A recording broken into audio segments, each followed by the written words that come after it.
Hello everybody. Today in the episode of Thoughtful Leaders, we have Professor Bharat Damani, who is the Associate Professor of Entrepreneurship at Flame University. Professor Bharat is a product of IIT Kanpur and IIT Bombay. He has worked with manufacturing startups and scaling businesses for their fund, non-fund, and strategic needs since 1986. He has consulted various Japanese and Indian companies for joint venture, partnership identification, business analysis, financial management, enterprise valuation, and exits. He regularly mentors startup entrepreneurs, especially at the ideation, solution development, implementation, and early growth stages. Professor Bharat has also created the SES framework to help nurture startups and social enterprises become cash flow sustainable. In addition, Professor Bharat has been a faculty in finance and entrepreneurship since 1991 at institutes like Flame University, IIT Bombay, TIS, Symbiosis, and Sindhyan Institute of Management. Today, we are delighted to have Professor Bharat on our panel. I welcome you with a great heart, sir.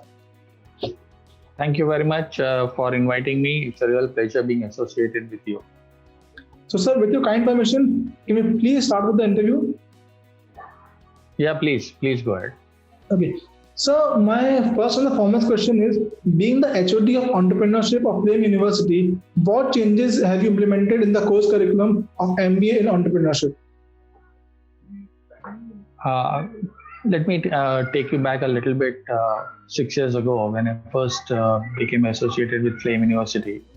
And I found that the entrepreneurship courses were very interesting. They were very exciting. But a lot of those courses were delivered by the conventional method of teaching, which we call pedagogy.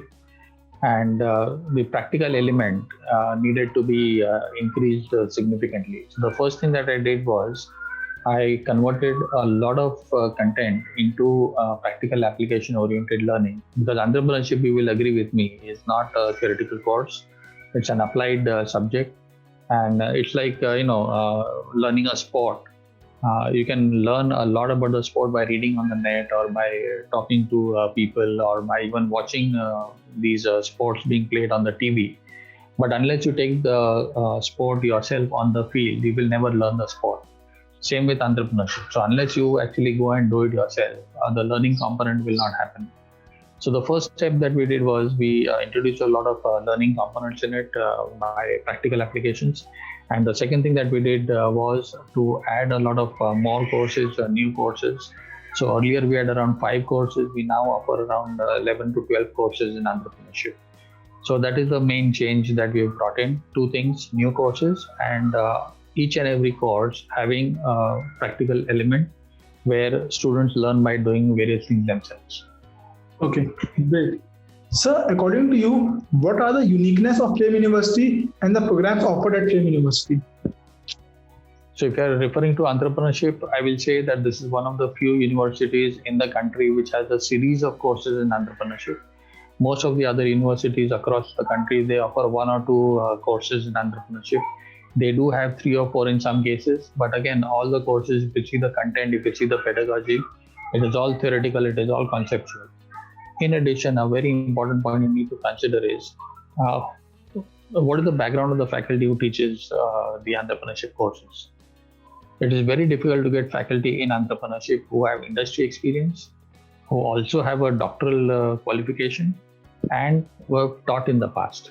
So this unique combination of doctoral qualification, research experience, teaching, and industry experience, all our faculty have this. So the unique differentiator for us is that our faculty don't just talk concept, don't just talk research, they have hands-on industry experience. So this is something which is very, very unique. And when we talk about learning by doing, these industry professionals who have had years of experience out there, they are bringing those real experiences to the students in the classroom. Like you just mentioned in my introduction, my own background is that for more than 34 years, I have worked with manufacturing startups. So I understand a lot about the manufacturing activity. I understand a lot about what happens when you go into setting up your own manufacturing unit and when you start operating in the real world.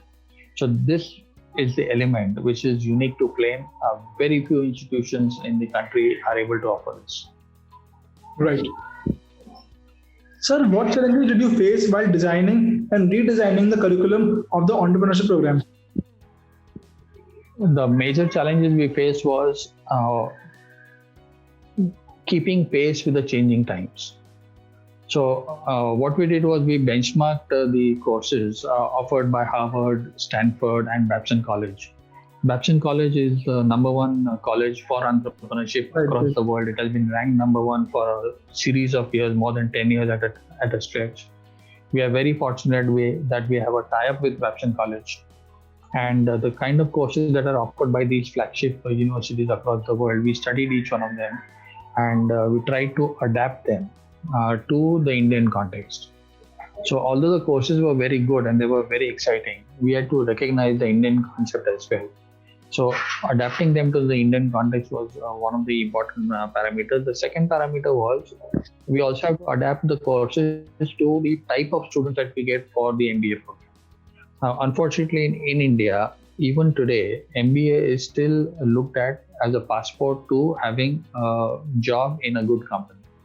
So this job mindset is something that is quite challenging when we design courses.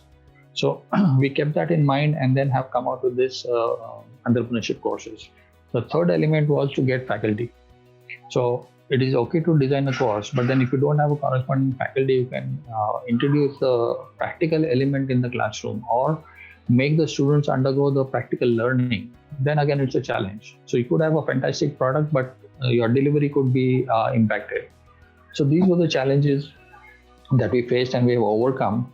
And we are now in a position to confidently say that all our courses are delivered by people who have done it and have experienced it and are willing to share their experience with all the students.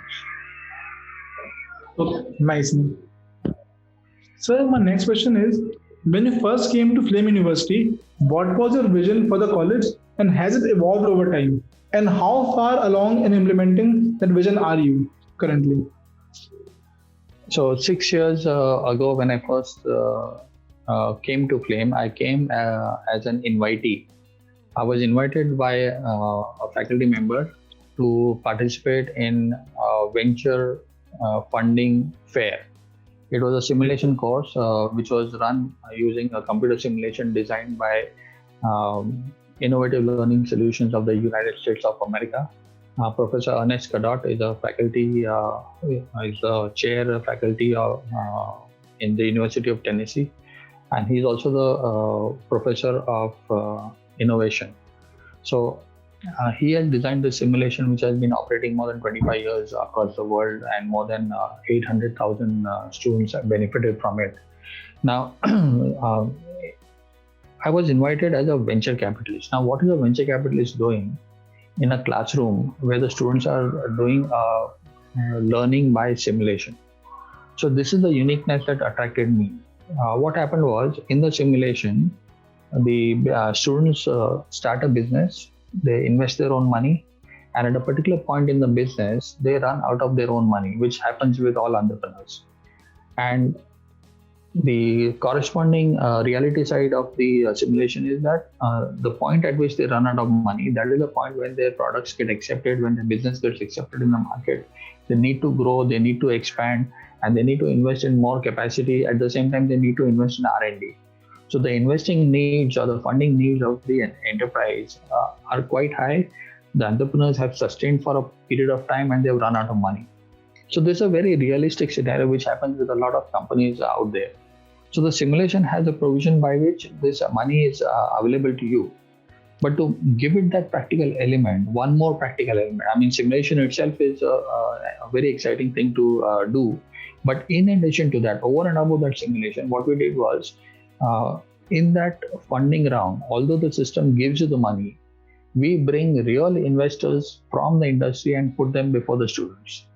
So the students are made to pitch before the investors, and unless the investors agree to give them some money, they will not get the money. So in some cases, the investors say, sorry, I've seen your strategy, I've seen your future, I've seen the competition, I have no faith in your company, and I'm not willing to give you funding at all. Right. In which case, the students end up with no money at all, and then they have to manage without any money. In many cases, what they do is the investors, they say, okay, what you're saying makes sense, but it is not very exciting. So we are ready to give you some amount of money, not the full money, but our terms will be quite different. Right. So then what happens is the scenario for that team changes significantly with respect to the other teams. So every team gets a different element of funding based on real-time inputs from the venture capitalists. Right. Now, this interaction that happens has a huge amount of learning for the students. So this was the first time I got introduced to Flame. I came as a venture capitalist, and when I interacted with the faculty, when I interacted with the ecosystem and the students, I got really excited. And that was a time when I was also keeping very busy with my other industry assignments. But Flame University also acknowledged that I have a lot of interest in them. And we mutually decided to start off as it happens. So I started off as a visiting faculty, then became an adjunct faculty, and then became a full-time faculty. So my association with Flame University has been gradual and has been picking up by mutual, so to say, benefit or convenience. So it's not that I have come here full time and I've started full time right from day one.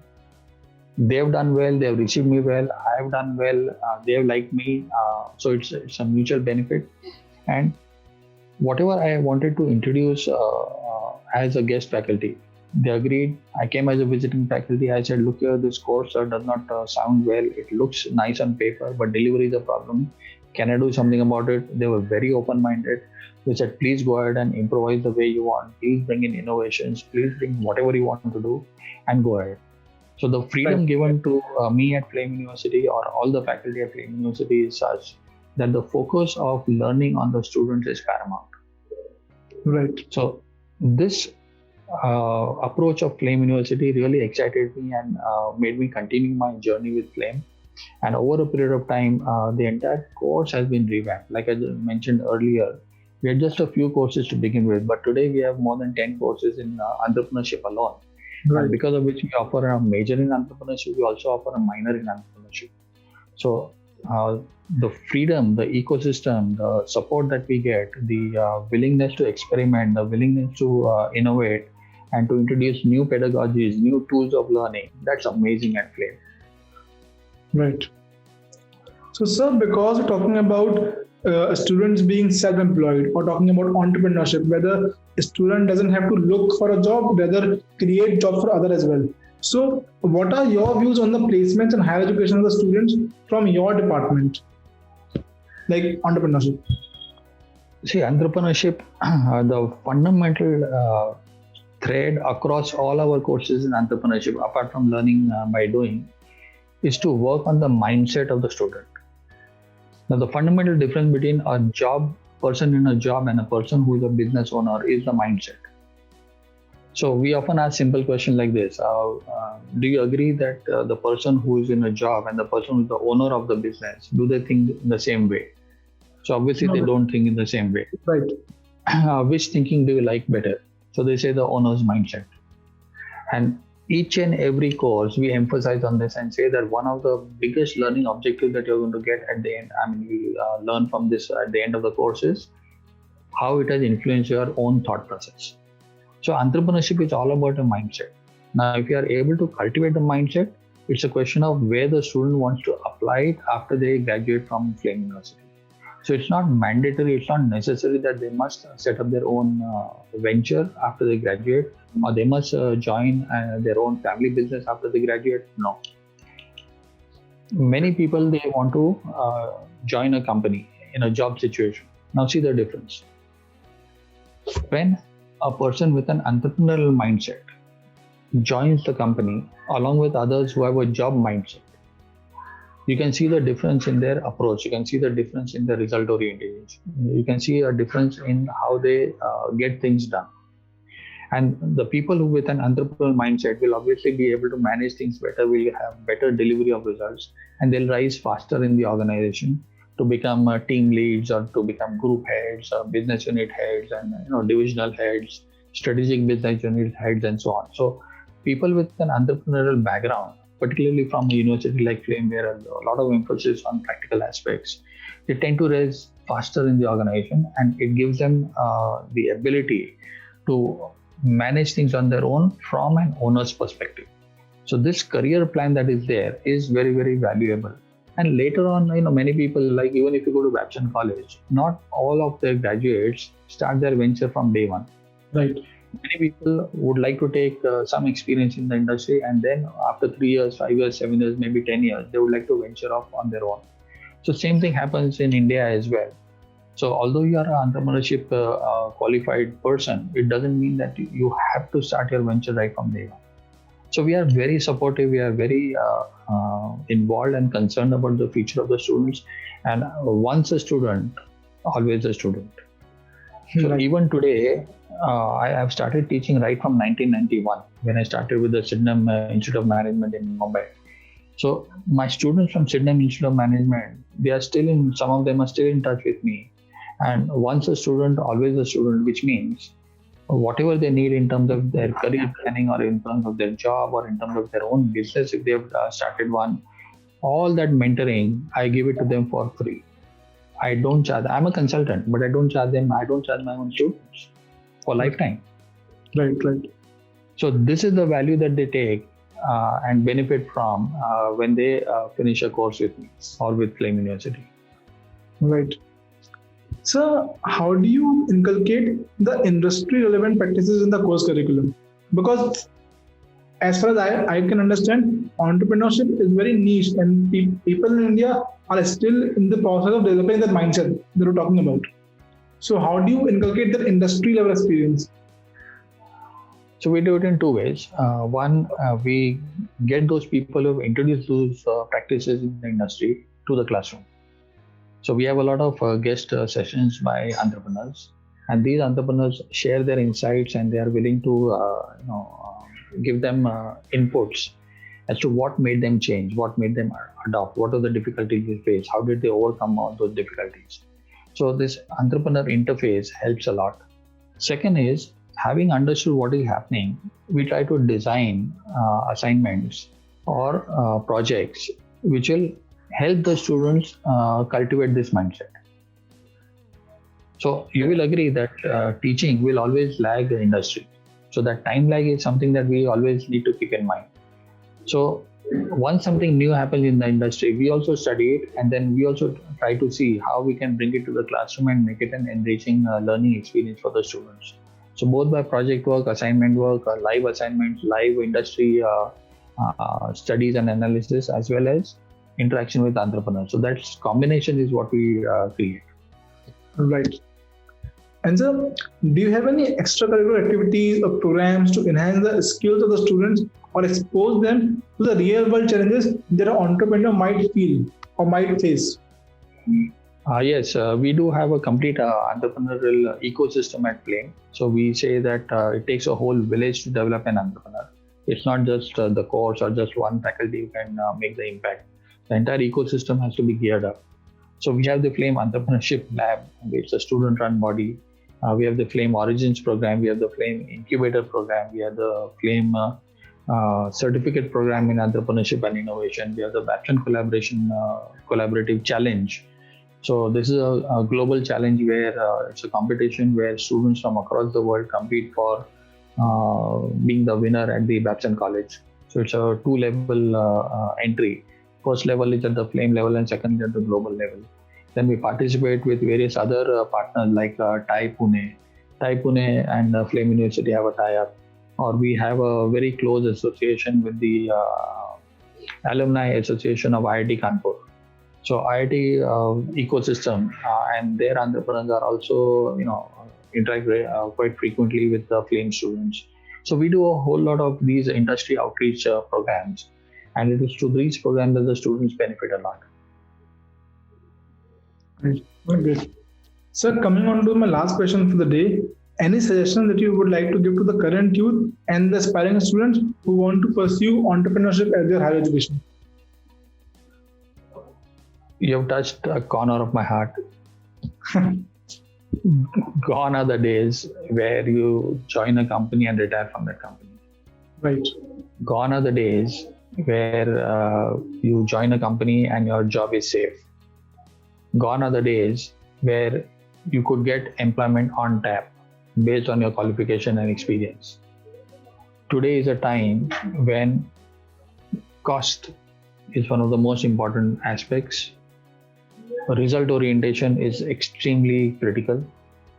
And with age, your cost goes up, your technological obsolescence builds up faster, and therefore your ability to deliver gets impacted. So if the current generation is thinking that once they've qualified, their life is made, they're in for a big shock. Even today, we are seeing that people who are more than 50 years of age are finding it difficult to have a new employment opportunity.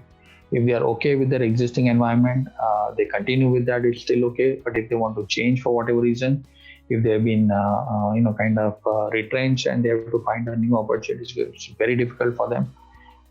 Now, this age, which was earlier in the maybe my forefathers, that is grandfather's age and beyond, they used to keep working till they could. So even beyond retirement age, they always continue to work.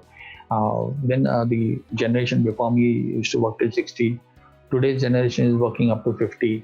By the time these children grow up, they will not be able to continue with their employment anywhere beyond 40 and 45 years of age.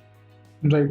So the biggest question before the current generation is that they need to look into the future and anticipate what is likely to happen. So if you are not able to go beyond 40 and 45 years of age in a job situation, what are the options available to you? Now, if you anticipate it, you can plan for it. If you have not anticipated, not planned for it, what will you do? Given a choice, will you like to exercise that choice, or would you like to do it when you're forced to do it? And nobody likes force, nobody likes compulsion, nobody likes being told to do this is what you have to do. So life becomes very challenging and difficult at that time. So my only suggestion to everyone right now is you have no choice. The future is quite different from what we had seen it in the past, and COVID has only enhanced it. COVID has only multiplied it. So what is going to happen is very soon you have to be independent. You have to be able to work from home. You have to be able to manage your own resources. You have to be focused on results. And if that is the case, you have to have a different mindset. So if you don't have that mindset, even your job is at stake. Forget going into entrepreneurship, even your job is at stake. So getting an entrepreneurial mindset is a prerequisite, whether you like it or not. Now, having said that, what do I do? So with a entrepreneurial mindset, a lot of companies are more than happy. They are saying, okay, we have realized because of COVID that how we can still be efficient and be much more productive if we have the right kind of people. And these are the people they want to look for. The second thing is a lot of people, they can, if you look into the future, they can anticipate that, okay, in the next 3 years is okay, but 5 to 7 years, they might have some issue with their own employment or continuity in their career. And therefore, it is better to have a parallel activity. Right. So if you have the entrepreneurial mindset along with your job, you can create a parallel activity without any conflict of interest. Mind you, ethics have to be kept in place. So no conflict of interest with your main job or activity, but you develop something in parallel. And then as the time happens, you are able to make the best of both. And then whenever there is a need to switch over, you switch over. So like in my case, you already mentioned it, 34 years with manufacturing startups, 30 years in the teaching line. So I did that in parallel, right?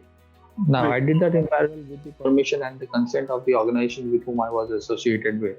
And today, I'm benefiting from both. But unless you plan it out, unless you do it in a conscious basis, it's not going to happen.